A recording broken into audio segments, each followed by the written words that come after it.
todos bienvenidos a un nuevo capítulo de Consultorio Jurídico. Este es un formato en alianza con la Universidad Libre para brindarles a ustedes, nuestros usuarios, asesoría legal sobre distintos temas.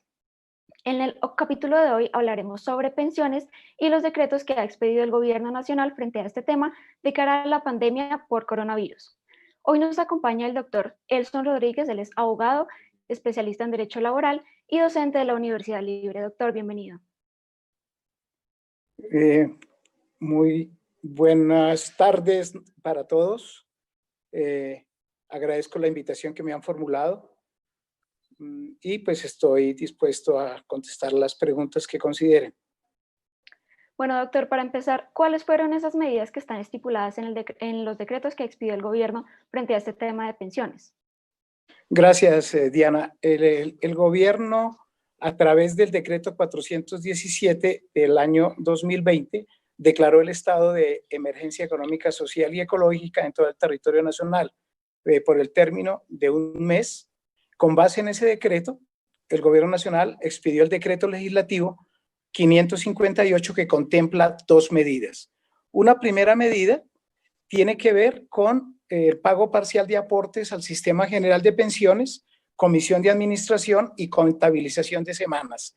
Y un segundo asunto que tiene que ver con el mecanismo especial de pago para las pensiones reconocidas bajo la modalidad de retiro programado, aunque este mecanismo fue modificado por el decreto 802 del 4 de junio dictado en desarrollo de la segunda emergencia económica, social y ecológica declarada por el gobierno nacional y pasó de ser un mecanismo obligatorio a ser un mecanismo de carácter voluntario.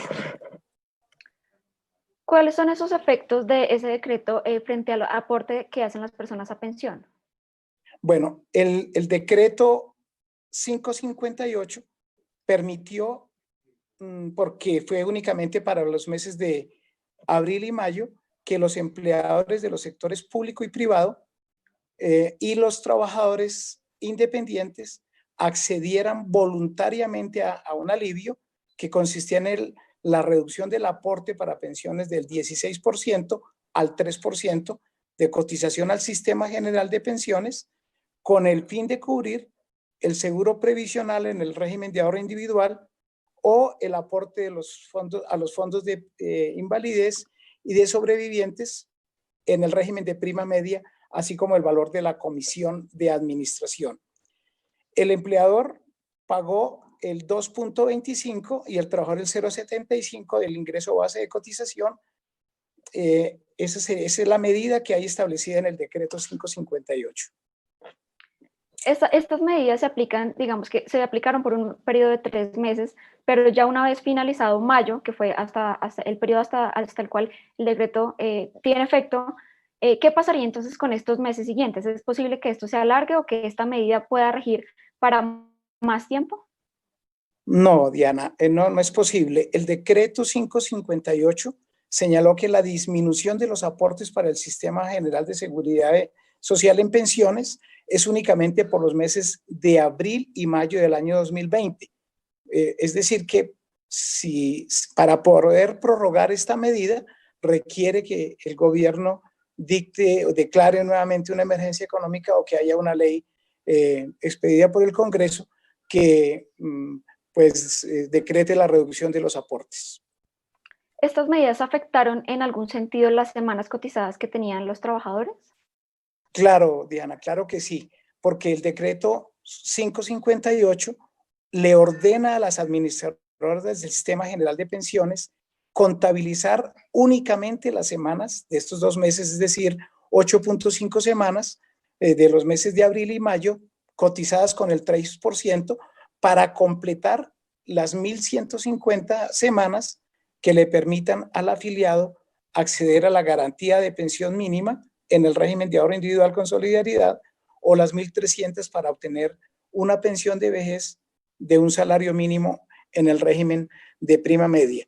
Esta situación genera un trato diferenciado entre los afiliados al Sistema General de Pensiones porque a unos trabajadores se les van a contabilizar otras semanas mientras que a otros no se le van a contabilizar esa semana, lo que genera un trato diferenciado sin que haya una justificación constitucional que lo permita. En ese sentido, la Corte Constitucional pues tendrá que pronunciarse en razón a que en este momento pues está tramitándose el control automático ante esa instancia y pues definirá la constitucionalidad o inconstitucionalidad de esa medida.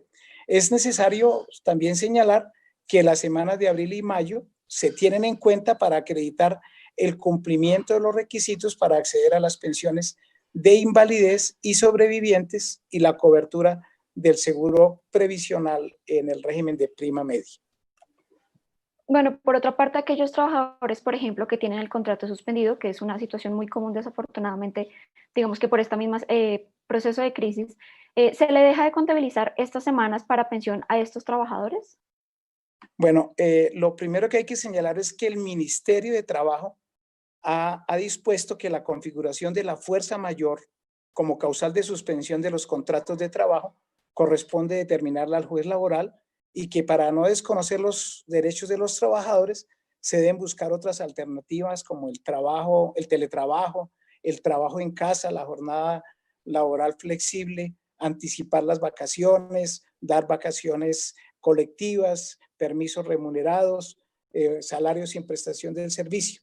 En la hipótesis de la suspensión del contrato de trabajo, se interrumpe para el trabajador la obligación de prestar el servicio y para el empleador la obligación que tiene de pagar el salario. No obstante, subsisten las obligaciones en cabeza del empleador, entre otras, la de garantizar el derecho irrenunciable a la seguridad social y, por tanto, efectuar los aportes al Sistema General de Pensiones.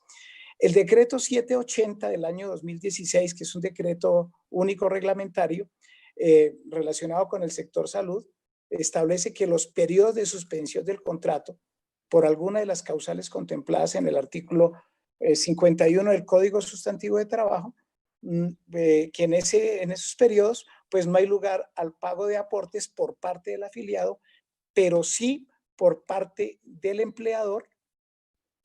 Es por esta razón que las semanas de una eventual suspensión del contrato de trabajo deben contabilizarse para efectos de la pensión. Es necesario que se tenga en cuenta que el empleador está sujeto a acciones de cobro por parte de las administradoras de pensiones y a eventuales sanciones administrativas por elusión o evasión o también acciones judiciales que pueda entablar el trabajador. ¿Puede el empleador, por esta crisis o argumentando esta crisis, decir a los trabajadores que deja de aportar o de realizar los aportes a pensión o a cesantías que debería hacer normalmente?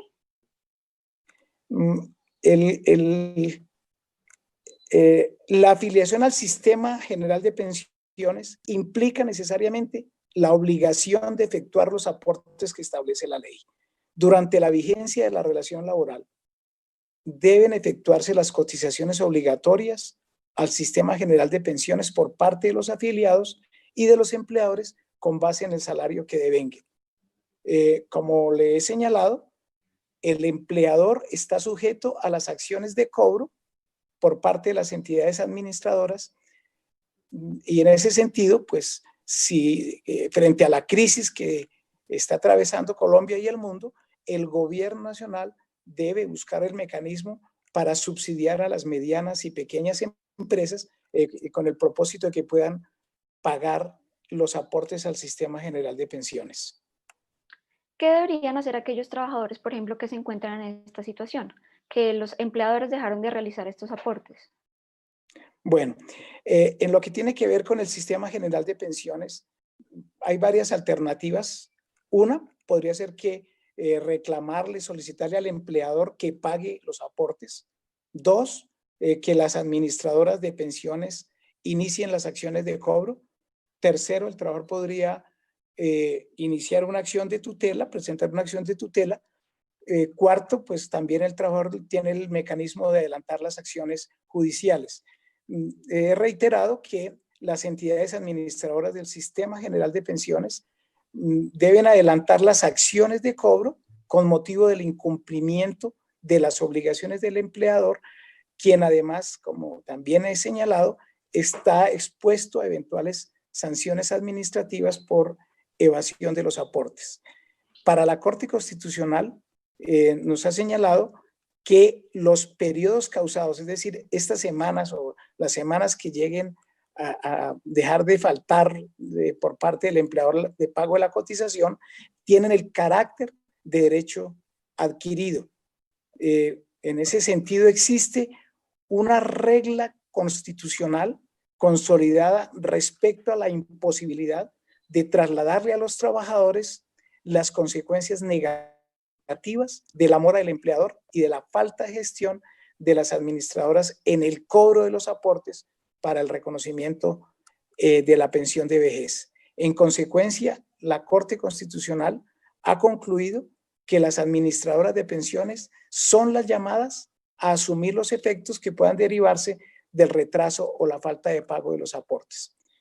Quiero señalar o quiero significar con esto que si un empleador tiene afiliado a su trabajador al Sistema General de Pensiones, pero no pagó los aportes y la administradora de pensiones no adelantó la gestión de cobro respectiva, en este caso responde la administradora de pensiones por las semanas correspondientes, es decir, que debe tener en cuenta estas semanas para efectos de la pensión. Por otra parte, por ejemplo, si una empresa se declara en quiebra, ¿qué pasa con aquellos trabajadores que estaban próximos a pensionarse? Bueno, el gobierno nacional también expidió una serie de medidas, entre ellas el decreto 560 del 2020, en donde se establecieron medidas transitorias especiales en materia de procesos de insolvencia. Con este decreto, pues se busca recuperar y conservar la empresa como unidad de explotación económica y fuente generadora de empleo. Durante el término de negociación no se puede suspender el pago de los salarios, ni los aportes para fiscales, ni las obligaciones con el Sistema General de Pensiones. Pero en el caso en que no se realicen los pagos, el prepensionado o la persona próxima a pensionarse puede acudir a la acción de tutela, en este caso para hacer valer el fuero de prepensionado, siguiendo los parámetros que establece la Corte Constitucional con una sentencia que es la SU 03 del año 2018. Precisamente al respecto tenemos un caso que nos llevó a través del formulario en eltiempo.com y dice, uno de nuestros usuarios, se me suspendió el contrato por lo del COVID-19 sin tener en cuenta que soy prepensionada, tengo calificación de discapacidad laboral permanente parcial. ¿Qué debería hacer? Pues como le he señalado, si le suspendieron el contrato de trabajo, primero hay sentencias de jueces de la República que han ordenado a los empleadores reintegrar a los trabajadores. Escucho del caso que presentan, que es una persona que ha perdido su capacidad laboral, luego, adicional a ser prepensionado, tiene un fuero de estabilidad ocupacional reforzada que también se puede hacer valer a través de la acción de tutela. Luego, esa persona puede recurrir a este mecanismo constitucional con el objeto de hacer valer sus derechos. Otro de los casos dice, tengo 59 años, estoy sin trabajo y las semanas que tengo cotizadas no me alcanzan para mi pensión. ¿Qué puedo hacer para poder retirarlas? Depende en qué régimen esté. Si está en el régimen de prima media, una alternativa es la indemnización sustitutiva, pero se debe tener presente que para poder retirar o poder reclamar la indemnización sustitutiva, la persona debe contar con 62 años si es un hombre, si es mujer con 57 años y manifestar la imposibilidad de poder seguir cotizando. Eso se llama indemnización sustitutiva, que básicamente hay que tener en cuenta el porcentaje sobre el cual cotizó la persona, el número de semanas y el promedio semanal sobre el cual se cotizó para efectos de calcular la indemnización sustitutiva. Si la persona está en el régimen de ahorro individual con solidaridad, la figura se llama la devolución de aportes, que equivale a retirar todo lo que tenga la persona en su cuenta de ahorro pensional. Pero también, en ese caso, la persona debe contar si es un hombre con los 62 años y es una mujer con 57 años para poder solicitar la devolución de aportes. Dice otro de los casos, estuve como empleado hasta el 18 de febrero, ¿cómo hago para seguir cotizando a pensión como independiente, Colpensiones y con más de un salario mínimo? Bueno, sencillamente afiliarse a través de los diferentes mecanismos que hay al régimen de prima media que administra Colpensiones, debe pagar el aporte que equivale al 16%, pues si es a partir del 1 de julio, pues deberá pagar el 16% sobre el ingreso que la persona pretenda hacer valer ante el fondo. Entonces, en ese sentido, puede hacer directamente la afiliación como trabajador independiente. Bueno, doctor, llegamos al final de la transmisión. Muchísimas gracias por su asesoría. A usted, Diana, muchas gracias. Bueno, y ustedes recuerden que pueden consultar este y otros temas legales de su interés ingresando a eltiempo.com en la sección Justicia Servicios. Allí al final podrán encontrar un formulario donde pueden dejarnos sus preguntas. Nos vemos en una próxima oportunidad. Que tengan buen día.